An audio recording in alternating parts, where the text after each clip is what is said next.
Your sex and religion obsessions. God's message came to me as follows: if a man's wife walks out on him and marries another man, can he take her back as if nothing had happened? Wouldn't that raise a huge stink in the land? And isn't that what you've done, hoard your way with God after God? And now you want to come back as if nothing had happened. God's decree. Look around at the hills. Where have you not had sex? You've camped out like hunters stalking deer. You've solicited many lover gods, like a street-walking whore chasing after other gods. And so the rain has stopped. No more rain from the skies. But it doesn't even faze you. Brazen as whores, you carry on as if you've done nothing wrong. Then you have the nerve to call out, "My father. You took care of me when I was a child. Why not now? Are you going to keep up your anger nonstop? That's your line. Meanwhile you keep sinning nonstop. Admit your God defiance." God spoke to me during the reign of King Josiah. You have noticed, haven't you, how fickle Israel has visited every hill and grove of trees as a whore at large? I assumed that after she had gotten it out of her system, she'd come back, but she didn't. Her flighty sister, Judah, saw what she did. She also saw that because of fickle Israel's loose morals I threw her out, gave her walking papers. But that didn't faze flighty sister Judah. She went out, big as you please, and took up a whore's life also. She took up cheap sex and religion as a sideline diversion, an indulgent recreation, and used anything and anyone, flouting sanity and sanctity alike, stinking up the country. And not once in all this did flighty sister Judah even give me a nod, although she made a show of it from time to time. God's decree. Then God told me, fickle Israel was a good sight better than flighty Judah. Go and preach this message. Face north toward Israel and say, "Turn back, fickle Israel. I'm not just hanging back to punish you. I'm committed in love to you. My anger doesn't seethe nonstop. Just admit your guilt. Admit your God defiance. Admit to your promiscuous life with casual partners, pulling strangers into the sex and religion groves while turning a deaf ear to me.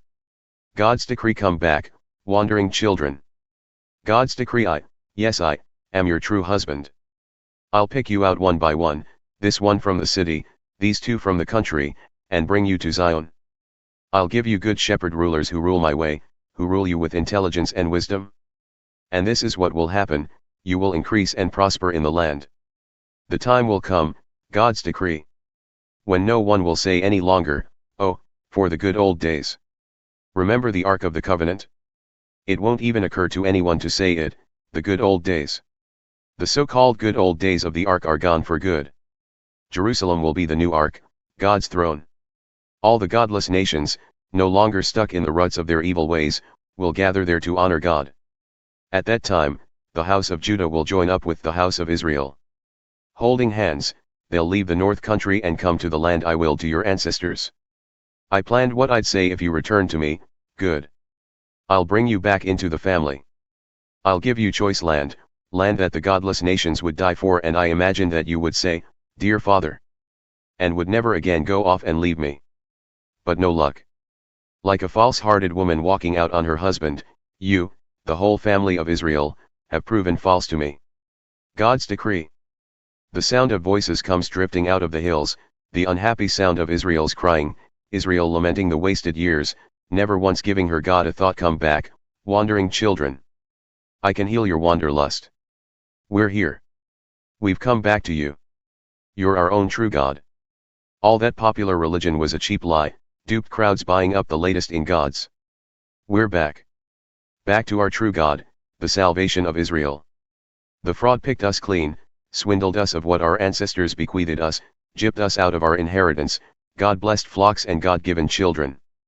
We made our bed and now lie in it, all tangled up in the dirty sheets of dishonor. All because we sinned against our God, we and our fathers and mothers. From the time we took our first steps, said our first words, we've been rebels, disobeying the voice of our God. If you want to come back, O Israel, you must really come back to me. You must get rid of your stinking sin paraphernalia and not wander away from me anymore. Then you can say words like, "As God lives," and have them mean something true and just and right. And the godless nations will get caught up in the blessing and find something in Israel to write home about. Here's another message from God to the people of Judah and Jerusalem: plow your unplowed fields, but then don't plant weeds in the soil. Yes, circumcise your lives for God's sake. Plow your unplowed hearts, all you people of Judah and Jerusalem.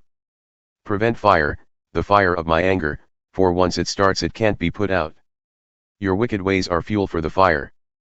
God's sledgehammer anger. Sound the alarm in Judah, broadcast the news in Jerusalem. Say, blow the ram's horn trumpet through the land. Shout out, a bullhorn bellow. Close ranks. Run for your lives to the shelters. Send up a flare warning Zion, not a minute to lose. Don't sit on your hands. Disasters descending from the north. I set it off.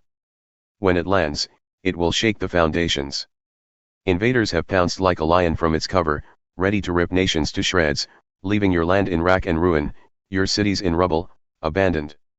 Dress in funereal black. Weep and wail, for God's sledgehammer anger has slammed into us head on. When this happens, God's decree, king and princes will lose heart, priests will be baffled and prophets stand dumbfounded. Then I said, Alas, Master God! You fed lies to this people, this Jerusalem. You assured them, all is well, don't worry, at the very moment when the sword was at their throats. At that time, this people, yes, this very Jerusalem, will be told in plain words, the northern hordes are sweeping in from the desert steppes, a wind that's up to no good, a gale force wind. I ordered this wind. I'm pronouncing my hurricane judgment on my people. Your evil life is piercing your heart. Look at them. Like banks of storm clouds, racing, tumbling, their chariots a tornado, their horses faster than eagles. Woe to us! We're done for. Jerusalem. Scrub the evil from your lives so you'll be fit for salvation. How much longer will you harbor devious and malignant designs within you? What's this? A messenger from Dan? Bad news from Ephraim's hills. Make the report public. Broadcast the news to Jerusalem, invaders from far off are raising war cries against Judah's towns. They're all over her, like a dog on a bone. And why? Because she rebelled against me. God's decree. It's the way you've lived that's brought all this on you. The bitter taste is from your evil life. That's what's piercing your heart. I'm doubled up with cramps in my belly, a poker burns in my gut. My insides are tearing me up, never a moment's peace. The ram's horn trumpet blast rings in my ears, the signal for all-out war. Disaster hard on the heels of disaster, the whole country in ruins. In one stroke my home is destroyed, the walls flattened in the blink of an eye. How long do I have to look at the warning flares, listen to the siren of danger? Experts at evil. What fools my people are. They have no idea who I am. A company of half-wits, dopes and donkeys all. Experts at evil but klutzes at good. I looked at the earth, it was back to pre-Genesis chaos and emptiness. I looked at the skies, and not a star to be seen. I looked at the mountains, they were trembling like aspen leaves, and all the hills rocking back and forth in the wind. I looked, what's this? Not a man or woman in sight, and not a bird to be seen in the skies. I looked, this can't be. Every garden and orchard shriveled up. All the towns were ghost towns. And all this because of God, because of the blazing anger of God. Yes, this is God's word on the matter, the whole country will be laid waste, still it won't be the end of the world. The earth will mourn and the skies lament because I've given my word and won't take it back. I've decided and won't change my mind. You're not going to seduce anyone. Someone shouts, horsemen and archers. And everybody runs for cover. They hide in ditches, they climb into caves. The cities are emptied, not a person left anywhere. And you, what do you think you're up to? Dressing up in party clothes, decking yourselves out in jewelry, putting on lipstick and rouge and mascara. Your primping goes for nothing. You're not going to seduce anyone. They're out to kill you. And what's that I hear? The cry of a woman in labor, the screams of a mother giving birth to her firstborn. It's the cry of daughter Zion, gasping for breath, reaching out for help, help, oh help me. I'm dying. The killers are on me. Sins are piled sky high. Patrol Jerusalem's streets. Look around. Take note. Search the market squares. See if you can find one man, one woman, a single soul who does what is right and tries to live a true life. I want to forgive that person. God's decree, but if all they do is say, As sure as God lives. They're nothing but a bunch of liars. But you, God, you have an eye for truth, don't you? You hit them hard, but it didn't faze them. You disciplined them, but they refused correction. Hard-headed, harder than rock, they wouldn't change. Then I said to myself, well, these are just poor people. They don't know any better. They were never taught anything about God. They never went to prayer meetings. I'll find some people from the best families. I'll talk to them. They'll know what's going on, the way God works. They'll know the score. But they were no better. Rebels all. Off doing their own thing. The invaders are ready to pounce and kill, like a mountain lion, a wilderness wolf, panthers on the prowl. The streets aren't safe anymore. And why? Because the people's sins are piled sky high, their betrayals are past counting. Why should I even bother with you any longer? Your children wander off, leaving me, taking up with gods that aren't even gods. I satisfied their deepest needs, and then they went off with the sacred whores, left me for orgies in sex shrines. A bunch of well-groomed, lusty stallions, each one pawing and snorting for his neighbor's wife. Do you think I'm going to stand around and do nothing? God's decree. Don't you think I'll take serious measures against a people like this? Eyes that don't really look, ears that don't really listen. Go down the rows of vineyards and rip out the vines, but not all of them. Leave a few. Prune back those vines. That growth didn't come from God. They've betrayed me over and over again, Judah and Israel both. God's decree. They've spread lies about God. They've said, there's nothing to him. Nothing bad will happen to us, neither famine nor war will come our way. The prophets are all windbags. They speak nothing but nonsense. Therefore, this is what God said to me, God of the angel armies, because they have talked this way, they are going to eat those words. Watch now. I'm putting my words as fire in your mouth. And the people are a pile of kindling ready to go up in flames. Attention. I'm bringing a far-off nation against you, O house of Israel. God's decree. A solid nation, an ancient nation, a nation that speaks another language. You won't understand a word they say. When they aim their arrows, you're as good as dead. They're a nation of real fighters. They'll clean you out of house and home, rob you of crops and children alike. They'll feast on your sheep and cattle, strip your vines and fig trees. And the fortresses that made you feel so safe, leveled with a stroke of the sword. Even then, as bad as it will be, God's decree. It will not be the end of the world for you. And when people ask, why did our God do all this to us? You must say to them, this is back on you. Just as you left me and served foreign gods in your own country, so now you must serve foreigners in their own country. Tell the house of Jacob this, put out this bulletin in Judah, listen to this, you scatterbrains, airheads, with eyes that see but don't really look.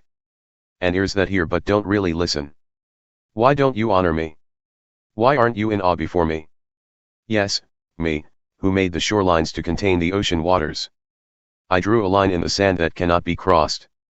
Waves roll in but cannot get through, breakers crash but that's the end of them. But this people, what a people! Uncontrollable, untamable runaways.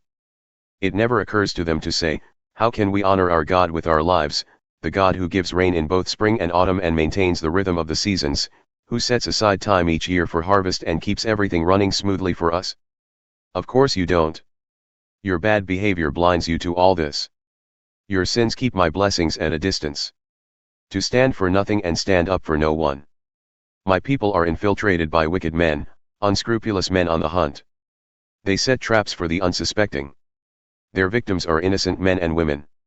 Their houses are stuffed with ill-gotten gain, like a hunter's bag full of birds. Pretentious and powerful and rich, hugely obese, oily with rolls of fat.